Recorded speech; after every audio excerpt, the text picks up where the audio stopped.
The rope burned in his hands. PFC. Desmond Doss braced his boots against the jagged rock of the Maida escarpment, what everyone called Hacksaw Ridge, and eased another wounded man over the edge. Above them, Japanese machine guns and mortars hammered the plateau. Below, 70 feet of black emptiness fell away into smoke and darkness, broken only by occasional flashes from American positions. Doss could feel the man's weight in his arms, feel the rope fibers digging into his palms through thin field gloves slick with blood and sweat. "Easy now," he whispered, more to himself than to the unconscious soldier. "Easy. Don't slip." The wounded man groaned, semi-conscious, as his stretcher swayed out into space. Halfway down, a mortar shell burst somewhere above, showering them with dirt and small stones. The rope jerked. Doss's knuckles slammed against rock. He held. On the ground below, shadowy figures moved out from the base of the cliff, reaching up to guide the stretcher down the last few feet. Hands caught it, steadied it, and pulled the man safe into a foxhole. Voices drifted up. "Another one from up there? Who the hell is sending these guys down?" Desmond didn't answer. He was already pulling the rope back up, hand over hand, back muscles screaming, lungs burning. "Lord," he said quietly in the dark, "help me get one more." He scrambled back across the plateau, staying low, slipping between craters and shattered trees. Japanese voices shouted in the shadows beyond the line. Tracer fire stitched the night. Around him lay men from his own company, some dead, many bleeding out in the mud and coral dust. Men who, just weeks earlier, had mocked him, cursed him, and beaten him because he'd refused to touch a weapon. Now he was the only reason any of them had a chance of seeing dawn.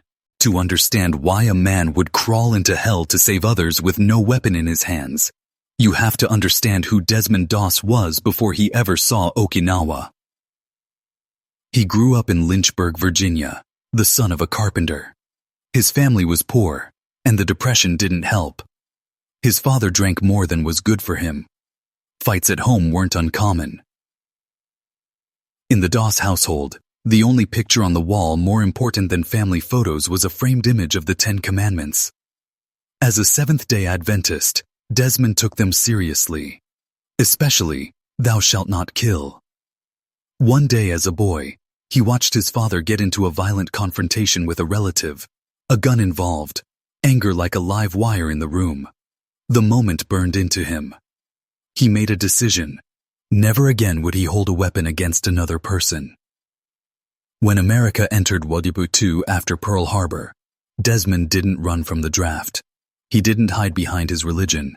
He enlisted. But he enlisted on terms that made no sense to the Army. "I want to serve as a medic," he said. "I won't carry a gun. I won't kill." The system didn't have a neat checkbox for that. At Fort Jackson and later training posts, his officers and peers didn't know what to make of him. In their world, a man who refused to carry a rifle was a coward, a shirker or worse, a danger to his buddies. In the barracks, they taunted him. "Hey Desmond, when the Japs come, you gonna throw your Bible at 'em? You're gonna get us all killed, you know that." Words turned into shoves, shoves turned into fists. At night, some men would knock him out of his bunk, toss his boots, ridicule him until lights out. He didn't swing back. He didn't report them. He just kept cleaning toilets, hauling gear, doing his drills, and quietly insisting he would go to war without a weapon. His commanding officers tried to break him. They charged him with disobeying orders, and he refused to handle a rifle. They threatened court-martial.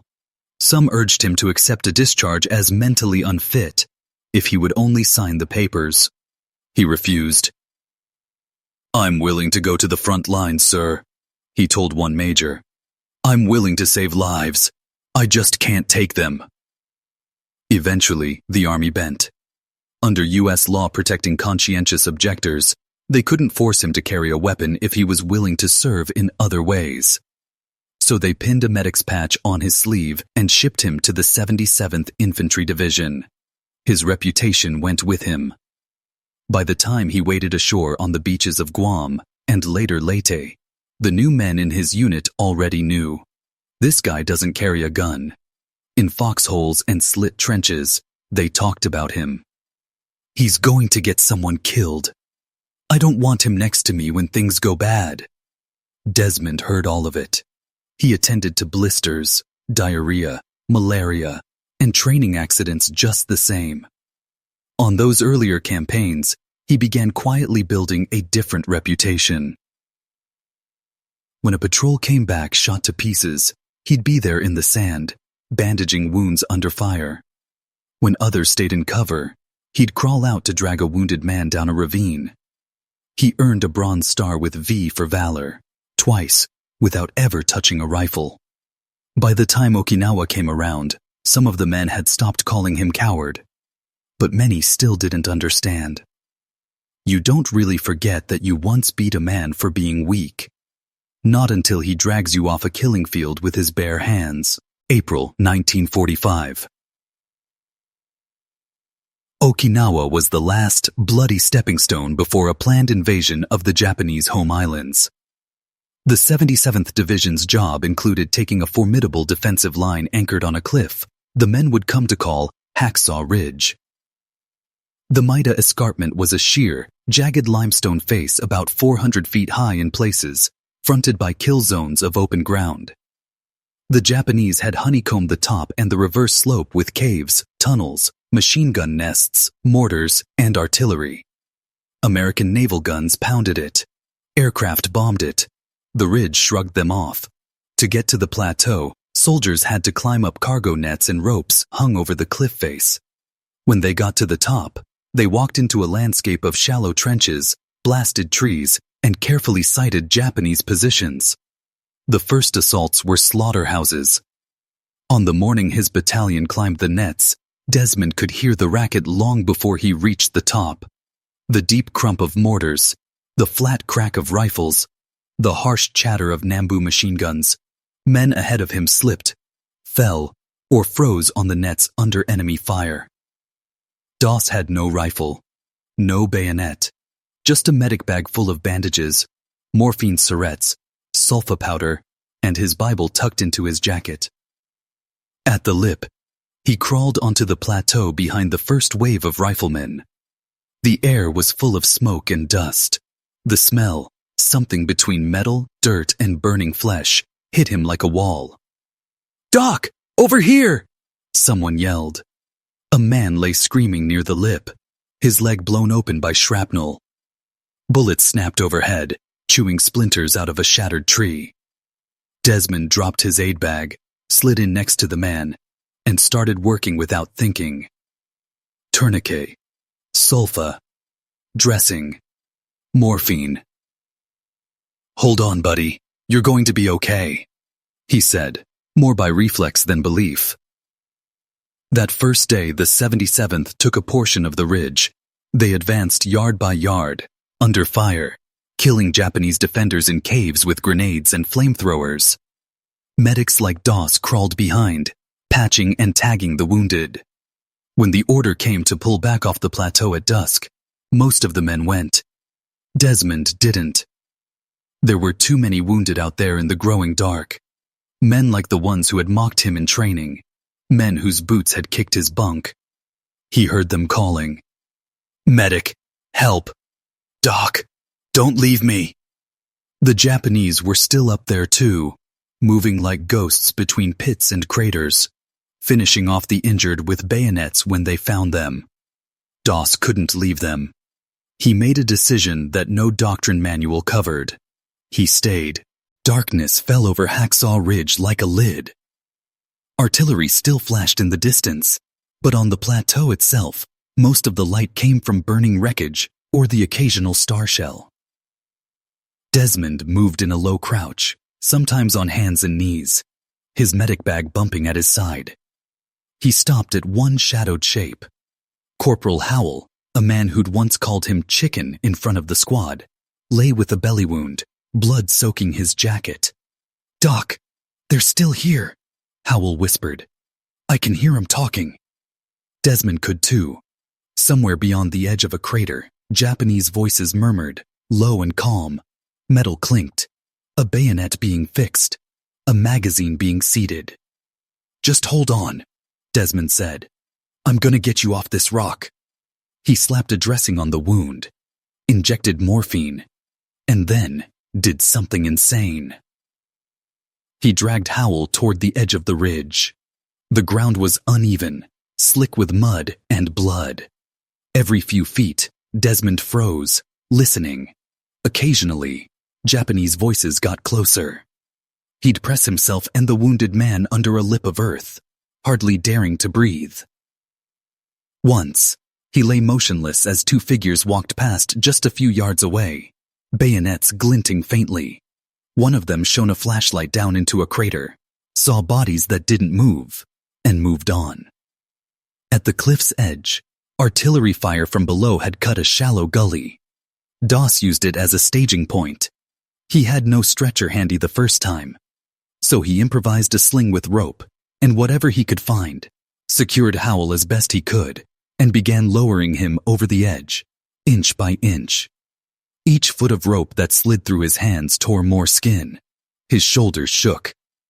"Please, Lord," he mumbled, half prayer, half curse. "Give me strength to get him down safe." Below, voices shouted as hands reached up and caught the wounded man, hauling him clear. "Who's sending these guys down?" Someone called.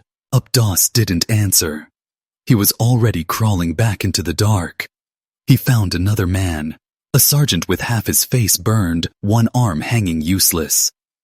"Doc, I thought they pulled out," the man rasped. "They did," Doss said. "I didn't." Trip after trip, he repeated the ritual. Crawl out until he found a faint moan, a whispered help. Patch the worst of the wounds under whatever cover he could find. Drag or carry the man to his makeshift lowering point. Rig a rope around the stretcher or the man's torso, feed it over the edge. Lower him alone, feel the weight and gravity try to tear the rope from his hands. Listen for the shouts below as his comrades caught another life coming down like a gift from the dark. Each time he let go of the rope, he could have gone with it, slid down, claimed he'd done enough. Each time he said the same words. "Lord, help me get just one more." Japanese patrols probed no man's land, bayonets gleaming faintly. Once a mortar shell landed close enough to knock him flat, ears ringing, dirt in his teeth. He spat, blinked, and crawled toward the nearest cry. By the time the sky paled in the east, the base of the cliff was lined with stretchers and broken bodies, most of them breathing. Officers and enlisted men stood there, staring up at the lip of the ridge, listening to the scrape of rope and the grunt of one tired man against a whole battlefield. Someone down there finally understood. "It's Doss," one said. "It's that crazy medic. He's still up there. Alone." When first light crept across Hacksaw Ridge, it revealed a charnel house. Shattered trees stood like blackened teeth. The ground was cratered and churned. Bodies lay everywhere, American and Japanese, sometimes tangled together in grotesque shapes. The Japanese defenders were still there too, tucked into caves and spider holes, rifles and light machine guns ready. Desmond Doss, hands shredded, arms bruised and raw, had spent the entire night in that nightmare gently moving bodies. He'd started with men he knew, faces he'd sweated alongside, names from the barracks roster. By the end, it didn't matter whose unit they were from. Anyone who breathed got a bandage and a rope ride off the ridge. Somewhere near dawn, he found another wounded man closer to the Japanese lines, his leg shattered, bleeding out. As Desmond applied a tourniquet, he heard Japanese voices just over a low berm. The enemy was maybe 10 yards away, separated by a thin strip of torn earth. If they came over that lip and found him kneeling there, unarmed, bent over an American casualty, they'd shoot or bayonet both of them without a second thought. He finished the dressing, then did something almost insane. He propped the wounded man up behind what little cover there was and crawled forward, toward the Japanese. Not to attack, to blind them. A smoke grenade from his bag, a careful pull of the pin, a toss. White smoke belched, rolling across the ground, obscuring the line of sight just enough. Under that veil, he dragged the casualty back, inch by crouched inch, until they were near his usual lowering point. By the time he got the man over the edge, his arms had turned to rubber. Down below, the men waiting by the cliff's base could hardly keep up. Corpsmen and infantrymen carried stretcher after stretcher away toward aid stations in a kind of stunned routine. "Another one from DOS," they'd say. "Another one." Some of those men, lying on stretchers, looked up at the sky and croaked one thing over and over. "Who saved me?" When someone told them, the answers were often the same sword in the gut. "DOS, that crazy Bible-thumping medic, the one you guys used to hassle." When they finally pulled Desmond off the ridge, he didn't walk so much as stumble. His hands were bandaged, his uniform streaked with other men's blood. The officers at the base of the cliff tried to piece together what he'd done. "How many did you get out, son?" one asked. Desmond shook his head, eyes unfocused. "I don't know, sir," he said. "All night, I just kept praying. Lord, let me get one more." It fell to others to do the math. Corpsmen and NCOs looked at the aid station logs, the timing of incoming casualties, and the testimonies of the men who had watched the rope over the ridge. The number they kept arriving at was staggering, around 75 men. 75 soldiers who would likely have bled to death, been bayoneted by Japanese patrols, or simply disappeared into the mud if one unarmed medic hadn't refused to leave them behind. Even if you discount a few as double-counted or rescued by others, the scale is undeniable. In the days that followed, Desmond kept working. When the 77th attacked again, he went forward with them. He was wounded by a grenade while treating others, then hit again by a sniper while waiting for evacuation. Even then, he refused a stretcher until men more gravely wounded were taken first. By the time he left Okinawa, he'd been hit in the arm, legs, and had a shattered arm rebroken and set after infection. His Bible, carried with him through all his campaigns, was lost somewhere on that escarpment. Men from his unit quietly went back into the combat zone to find it and bring it to him. The same men who had once beaten him bloody in training now risked their lives to return a book they didn't personally believe in. It was their way of saying what didn't fit easily into words. "We were wrong about you." In October 1945, in a ceremony on the White House lawn, President Harry S. Truman placed the Medal of Honor around Desmond T. Doss's neck. Truman shook his hand and said, "I'm proud of you. You really deserve this. I consider this a greater honor than being president." The official citation used government language. "For conspicuous gallantry and intrepidity in action above and beyond the call of duty." He exposed himself repeatedly to enemy fire, rescuing approximately 75 wounded. It mentioned Guam, Leyte, and Okinawa. It detailed that night on the Maeda escarpment when he remained on top for 12 hours, alone, under fire, aiding the wounded. It did not mention the nights in training when his own unit knocked him to the floor for refusing to carry a rifle.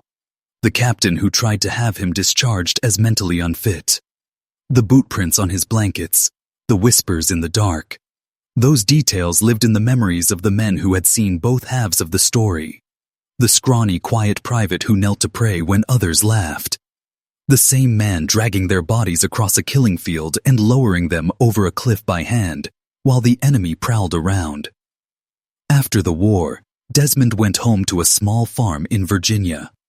He struggled with lingering injuries, with tuberculosis, with the ordinary trials of life. He didn't make a career out of talking about what he'd done. He was, by nature, modest and soft-spoken.